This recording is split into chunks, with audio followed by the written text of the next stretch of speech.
wabarakatuh. Kami dari kelompok 7 akan mempresentasikan hasil proposal kami yang berjudul Analisis Kebutuhan Air Bersih dan Ketersediaan Air Baku di Desa Kabangka. Studi kasus Das Fortuno Sania. Sebelum memasuki sesi presentasi, kami akan memperkenalkan diri terlebih dahulu. Saya sendiri Nur Cahaya dengan NIM E1A123076 dan rekan saya Gefir Fatimah dengan NIM E1A123012. Baik, langsung saja kita masuk pada sesi presentasi yang materi pertama akan dipresentasikan oleh saya sendiri. Bab 1 ada latar belakang. Pada latar belakang membahas tentang ketersediaan air bersih yang merupakan kebutuhan dasar manusia yang terus meningkat seiring pertumbuhan penduduk dan perubahan pola konsumsi. Desa Kabangka memiliki potensi sumber daya air dari Das Fortuno Sania, namun pemanfaatannya belum optimal, sehingga masyarakat masih bergantung pada sumur gali dan mata air alami yang kualitasnya tidak selalu memenuhi standar. Selain itu, infrastruktur air bersih seperti pipa distribusi dan sistem pengolahan air masih terbatas, menyebabkan ketimpangan pelayanan dan meningkatkan risiko kesehatan. Oleh karena itu, diperlukan analisis kebutuhan air bersih dan ketersediaan air baku untuk meningkatkan cakupan serta kualitas layanan air di Desa Kabangka. Selanjutnya ada rumusan masalah. Yang pertama, berapa kebutuhan air bersih masyarakat Desa Kabangka? Yang kedua, bagaimana ketersediaan air baku di Das Fortuno Sania? Dan yang terakhir, adakah kesenjangan antara kebutuhan air dan potensi air baku? Kemudian ada tujuan penelitian. Adapun tujuan dari penelitian ini antara lain, yang pertama, menganalisis besaran kebutuhan air bersih masyarakat di Desa Kabangka berdasarkan data demografi dan standar kebutuhan air. Yang kedua, mengidentifikasi potensi ketersediaan air baku dari Das Fortuno Sania, baik dari aspek kuantitas maupun kualitas. Dan yang terakhir, membandingkan antara kebutuhan dan ketersediaan air untuk mengetahui tingkat keseimbangan atau ketimpangan neraca air bersih. Dan selanjutnya itu ada manfaat penelitian. Terdiri atas 2 manfaat. Yang pertama, manfaat praktis. Penelitian ini diharapkan dapat memberikan informasi yang berguna bagi pemerintah dan masyarakat dalam merencanakan kebijakan pengelolaan air bersih yang lebih efektif dan efisien, serta mengatasi ketimpangan distribusi air. Kemudian manfaat kedua itu ada manfaat teoritis.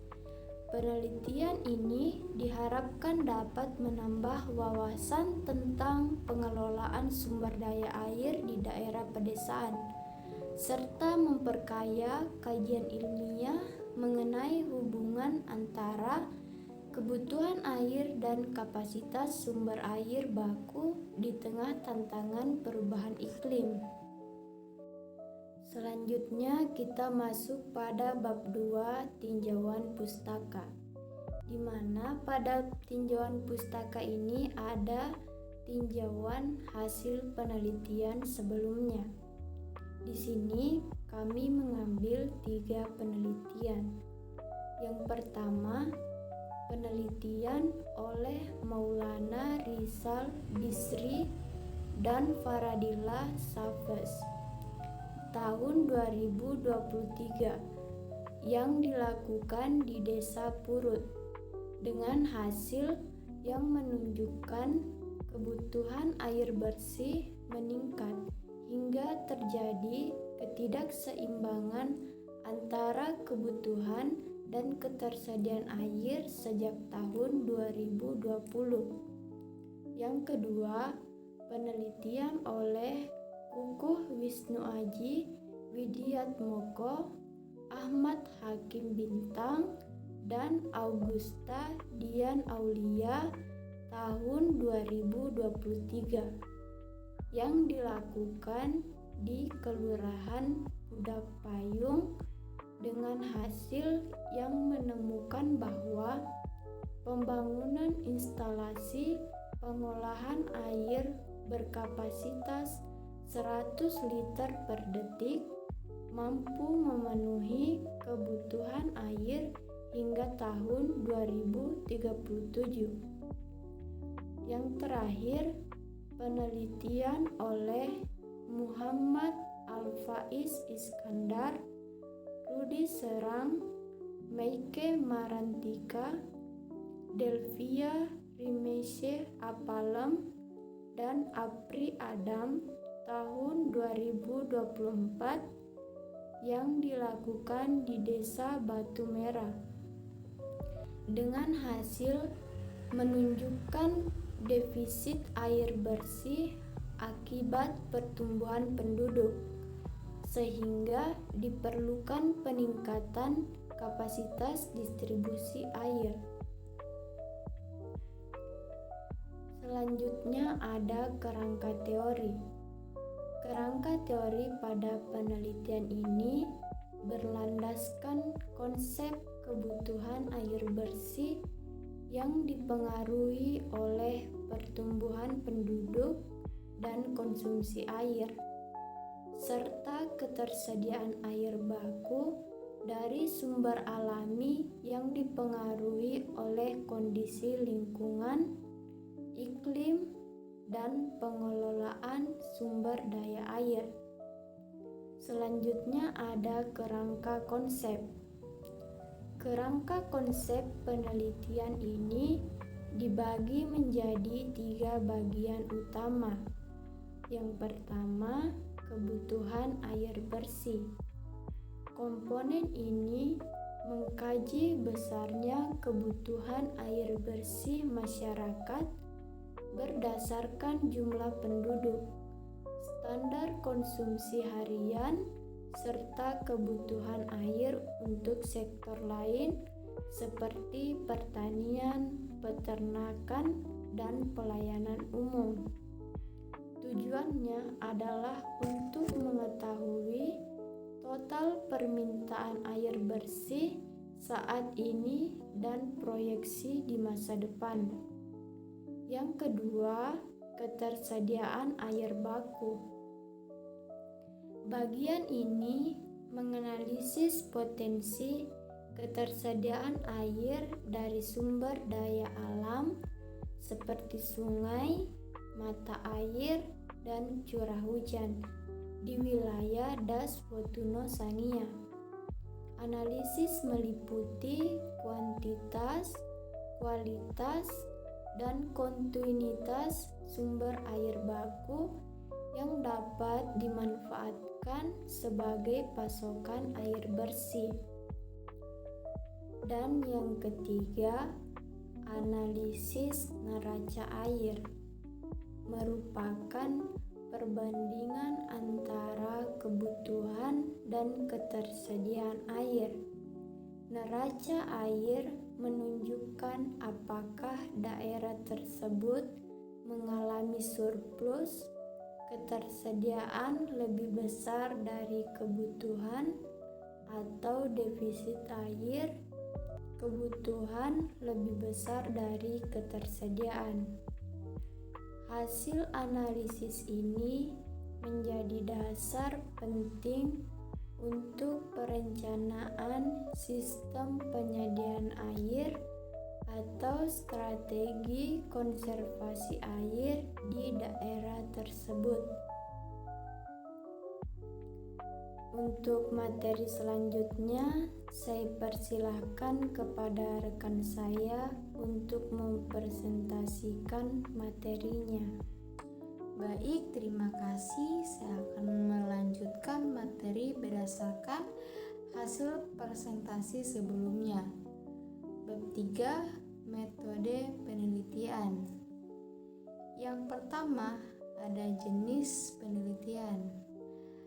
Penelitian ini menggunakan metode deskriptif kuantitatif yang bertujuan menggambarkan kondisi kebutuhan air bersih dan ketersediaan air baku di Desa Kabangka melalui data kuantitatif.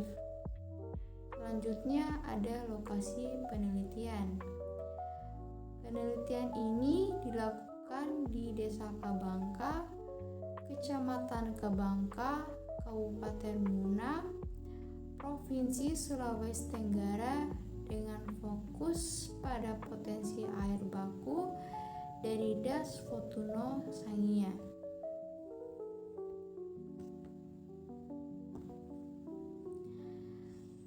Selanjutnya, jenis data penelitian. Di sini ada dua data penelitian. Yang pertama ada data primer dan yang kedua ada data sekunder.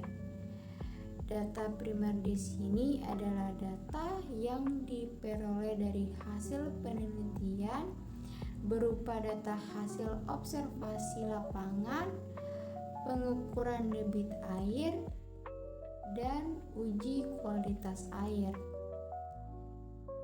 Selanjutnya ada data sekunder. Adapun data sekunder dari penelitian ini diperoleh dari data jumlah penduduk, peta wilayah Desa Kabangka dan Das Fortuno Sangihe, data debit sungai dan hidrologi, serta standar kebutuhan air dan kualitas air minum. Selanjutnya ada teknik pengumpulan data serta pengolahan dan analisis data. Yang pertama, teknik pengumpulan data. Di sini teknik pengumpulan data itu kami menggunakan yang pertama ada survei lapangan atau survei secara langsung. Yang kedua dilakukan wawancara dan yang ketiga menggunakan studi dokumentasi. Selanjutnya yang kedua pengolahan dan analisis data.